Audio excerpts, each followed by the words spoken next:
Oke, kalau Sulastri, di sini adalah Komal Edukasi Lintas Iman, di mana teman-teman yang awam dari kalangan non-Muslim boleh bertanya kepada saya sebagai seorang yang mahasiswi prodi komunikasi penyiar Islam tentang agama saya boleh, atau tentang pengetahuan saya tentang agama Kristen juga boleh, atau tentang tema-tema yang saya diskusikan dengan ChatGPT, atau mungkin Anda ingin mengkritisi metode atau apapun silakan Anda sampaikan, tapi jangan sampai lebih dari 2 menit ya. Silakan sampaikan apa yang disampaikan. Saya kasih waktu 2 menit. Silakan Kak Sulastri. Yang pertama saya diundang ya sama Bang Yonatan Nandar. Yang kedua saya ngerasa kalau yang tadi apa LGBT ya, itu saya rasa nggak harusnya Bukan Unirifanya aja yang LGBT, jelasin gitu. tapi ChatGPT gitu. Bukan LGBT, Ya itu. tapi ChatGPT.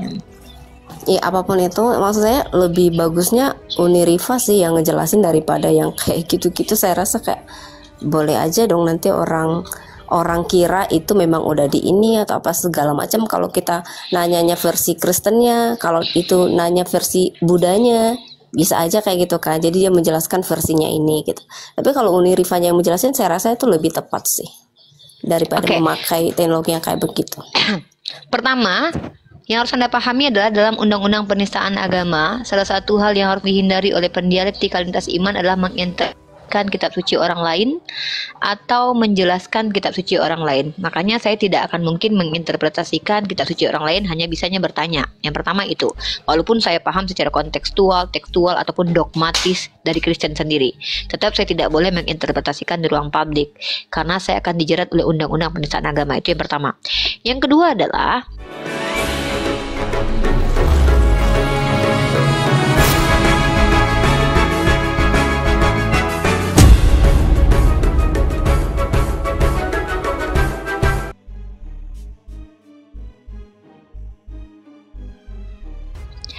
ChatGPT ini, kalau ada prasangka-prasangka orang lain bahwa ini settingan atau segala macam, itu hanya di wilayah si yang punya prasangka. Tidak ada kaitan dengan saya. Kecuali si yang punya prasangka bisa membuktikan kepada saya kalau ini sudah disetting dan segala macam. Teknologi terbuka. Anda bisa menggunakan ChatGPT dimanapun berada. Kalau Anda ingin menggunakan diksi kalimat saya bertanya sesuatu yang sama, dan silakan Anda perbandingkan jawabannya melalui ChatGPT. Dan kenapa saya harus takut dikritisi menggunakan ChatGPT? Setiap orang yang punya handphone sekarang bisa mengakses AI ini. Dan yang ketiga, kita tahu ChatGPT ini adalah kecerdasan buatan manusia, di mana informasi yang dia beritakan adalah informasi yang sudah terinjek dalam dunia artifisial atau intelijen yang sudah ada di Google atau di sistem. Maka informasi yang dia berikan biasanya dari sudut pandang mana? Kalau dari sudut pandang teologi, maka dia akan berikan sudut pandang teologi. Kalau dari fakta historis, dia akan mengambil dari fakta historis. Kalau dari interpretasi tekstual saja, dia akan melakukan hal seperti itu. Itu yang kita bisa lakukan. Yang keempat, tidak masalah sebenarnya kita menggunakan teknologi untuk berdialektika. Selain mengasah critical thinking kita, kita juga bisa berdamai dengan teknologi. Kenapa? Kadang manusia ini memiliki motivasi berbohong dan berdusta untuk menutupi kebenaran. Maka kalau ChatGPT, dia tidak punya motivasi berdusta untuk menutupi kebenaran karena dia tidak punya perasaan. Kurang lebih seperti itu kakakku. Jadi kakakku silakan di sini boleh bertanya tentang tema kita, biar saya jelaskan tentang Islam ataupun tentang Kristen yang saya pahami, dan tidak perlu membahas ChatGPT teknis, karena itu adalah hak kami untuk menggunakan teknologi. Karena kami tidak mungkin mengikuti perasaan orang lain dan bagaimana orang lain untuk menikmati diskusi di sini. Aturan di sini kalian yang ikuti, bukan kami yang ikuti aturan kalian. Silakan Kak Sulastri lanjut ke topik pembahasan tema diskusi tentang dialektika lintas iman. Ada yang mau ditanyakan tentang Islam, ada yang mau ditanyakan tentang agama Anda ke saya, tentang pemahaman saya, atau Anda ingin membantah apa yang saya pahami tentang agama Anda. Silahkan, waktunya buat Kak Sulastri. Saya nggak masalah sih chat GPT-nya atau gimana-gimana. Saya kan diundang nih, saya baru Ya. diundang, jadi saya belum nggak dengar atau pembahasan apa-apa dari tadi gitu juga. Oke. Saya cuma pengen ini sih apa namanya, pengen tahu lebih banyak lagi tentang ajaran Islam karena saya kan Kristen. Jadi kalau mau apa, saya taunya Islam itu adalah orang yang dari haram makanannya, dari sholatnya, dari segala macam. Boleh jelasin lebih detailnya nggak, lebih akuratnya nggak, bahwasannya Islam ini benar-benar baik gitu. Ya, kalau Anda bicara tadi Islam adalah orangnya itu sudah salah diksi yang sudah keliru. Artinya sebenarnya Anda benar-benar sama sekali tidak mengetahui tentang Islam. Kalau Anda bertanya hal-hal yang lebih dalam tentang Islam, maka saya pikir itu sia-sia. Lebih baik hal dasar dulu nih.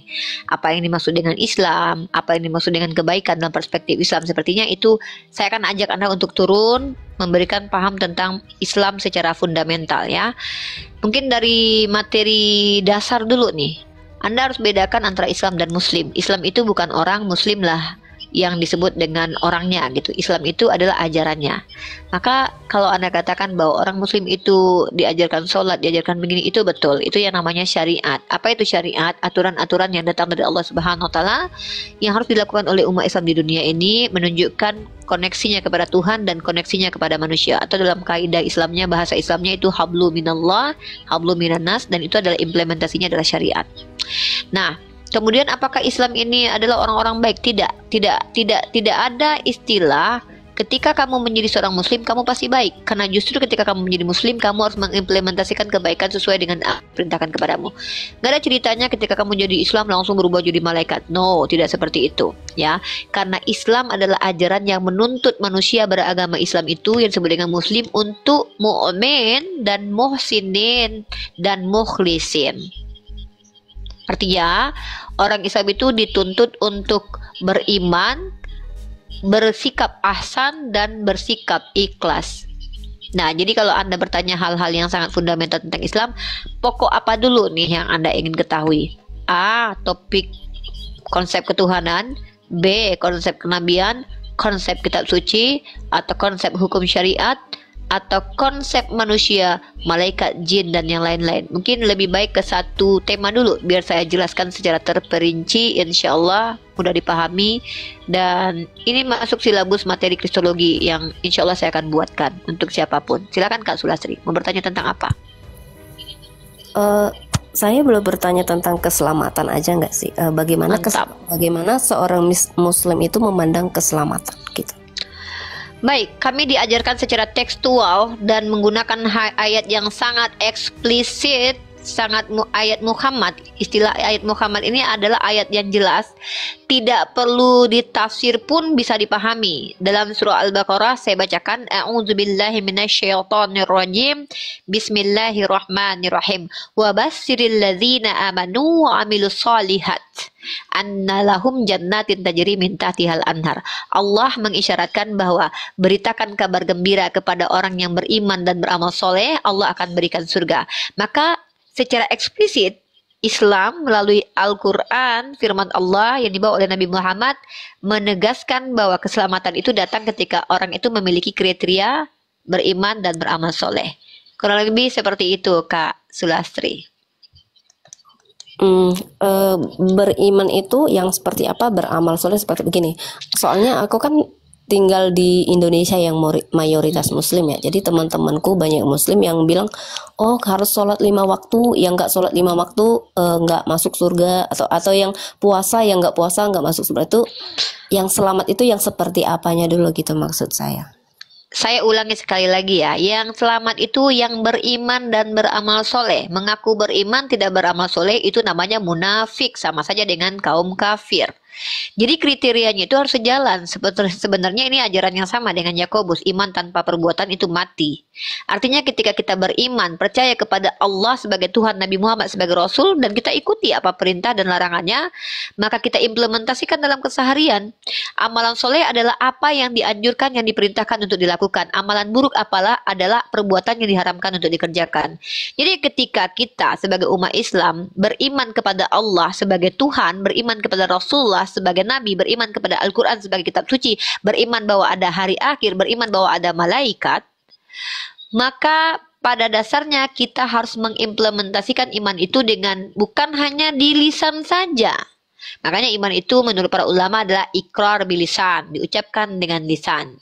Tasdik biqalbu, dibenarkan dengan hati. Amala bil arkan, diamalkan dengan rukun-rukunnya. Jadi iman dalam Islam itu bukan hanya di lisan, saya beriman. No. Kalau kita mengatakan beriman tidak melaksanakan apa yang diperintahkan, apa yang dianjurkan, mengikuti kaidah-kaidah Islam, itu namanya munafik maka sama saja khalidina fiha abadan. Mereka kekal dalam neraka selamanya, sama seperti orang kafir. Ya. Jadi dalam Islam itu yang akan selamat kriterianya dua, beriman dan beramal soleh. Lalu ketika Anda mengatakan bahwa yang tidak sholat masuk neraka, tidak selamat.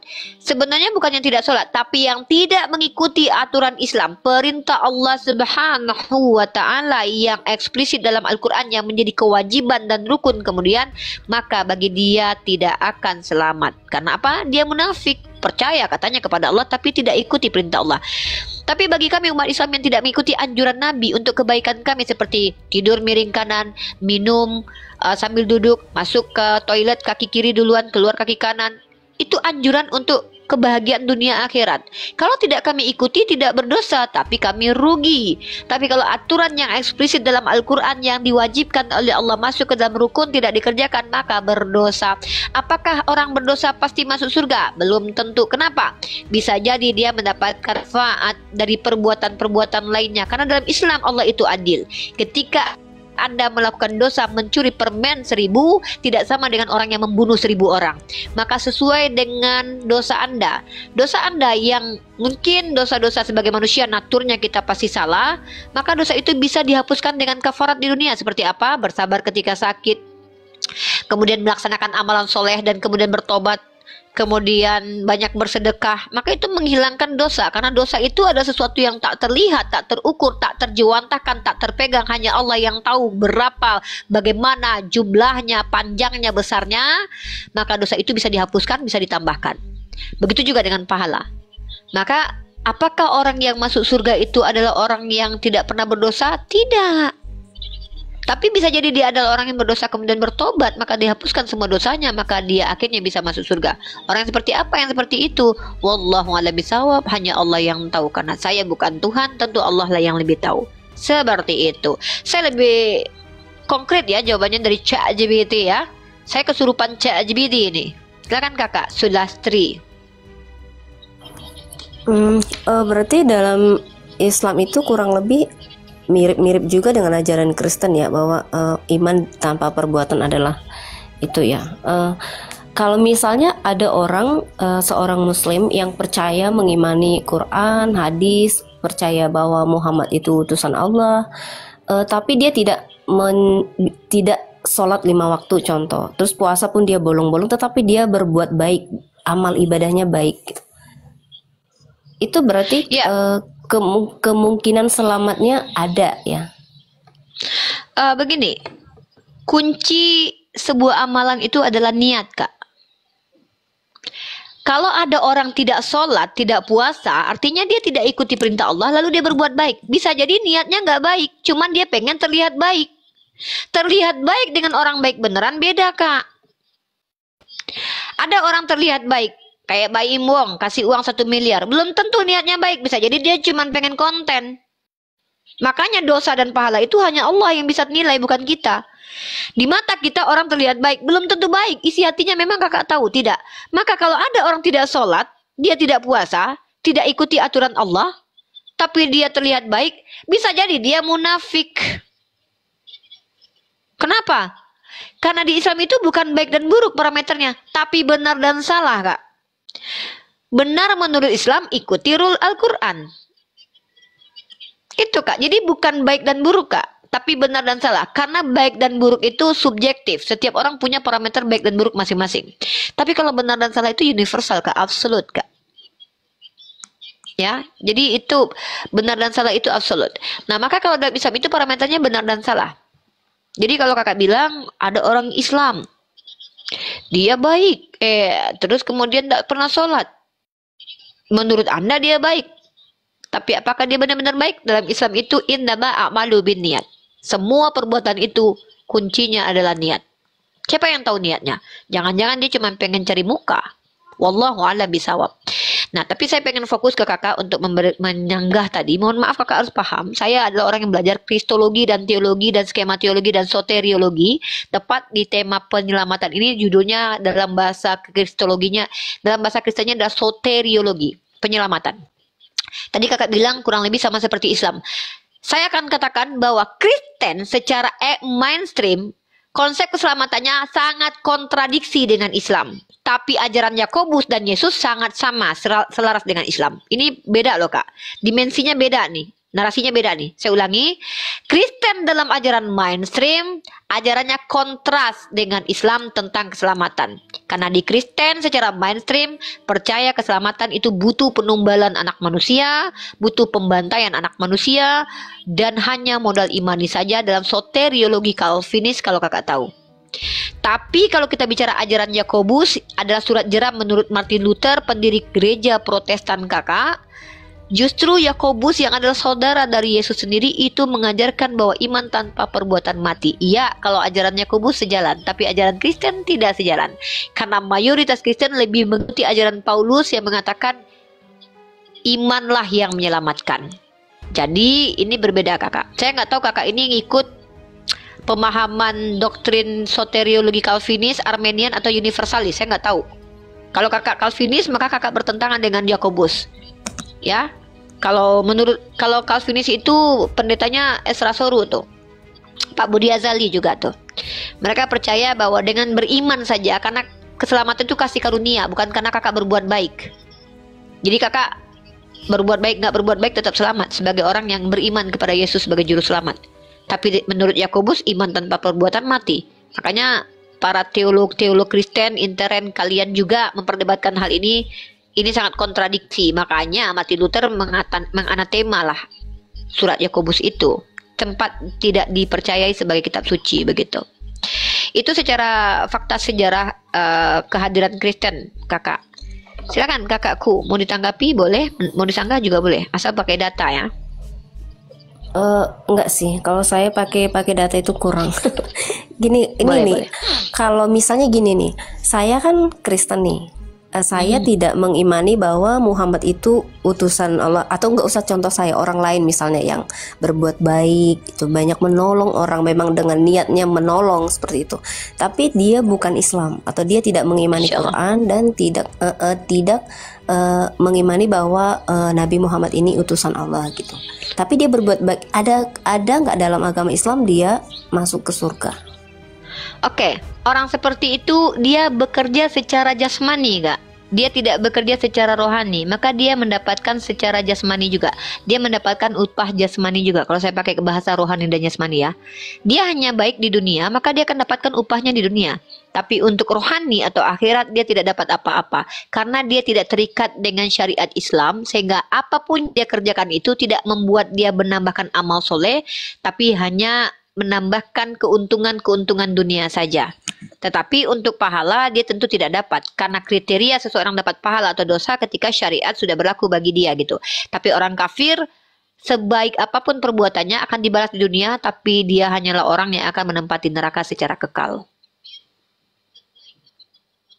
Kalau saya kasih ilustrasi begini deh, kakak bikin skripsi di kampus tempat saya kuliah, namanya Fakultas Umum. Tapi kakak tidak pernah masuk situ secara administrasi dan tidak terdata sebagai mahasiswi umum. Skripsi kakak sebagus apapun tetap kita anggap sebagai skripsi bagus. Kita katakan oke, bagus, mantap. Tapi maaf, tidak bisa kita publish dan tidak bisa kita hargai dalam ranah akademik karena kakak tidak terdaftar di kampus tersebut. Jadi kakak tidak berhak mendapatkan apresiasi secara akademik karena kakak tidak terdata. Ya, ilustrasinya kurang lebih seperti itu. Ya, kakak berbuat baik hanya dapat di dunia saja karena yang kakak lakukan hanyalah berprinsip jasmani. Maka ya balasannya juga jasmani, tapi bukan secara ruhani. Begitu. Oke, aku mau tanya itu aja sih Uni, karena banyak juga teman-teman yang ngomong sih kalau di luar Islam itu tidak ada keselamatan gitu. Berarti benar seperti itu. Kalau di luar Islam itu memang kalau dia berbuat baik ya diterima kebaikannya selama di bumi. Kalau sudah wafat berpulang berarti dia tetap penghuni neraka sebaik apapun dia di dunia, seperti itu ya Nia? Iya, dosa yang tidak akan diampuni oleh Allah adalah syirik. Karena syirik ini salah satu dosa besar. Syirik artinya menyekutukan Allah. Kafir artinya menolak Allah. Yang lebih parah lagi, sudahlah kafir, syirik, jahil, murokat, pula fasik, pula zindik, pula jelek lagi, hidup pula lagi, bau kentut, nggak berguna buat peradaban. Aduh, parah kali kak itu. Di dunia menderita, di akhirat masuk neraka. Aduh kak, itu kayak mana lah itu ceritanya, parah kali itu.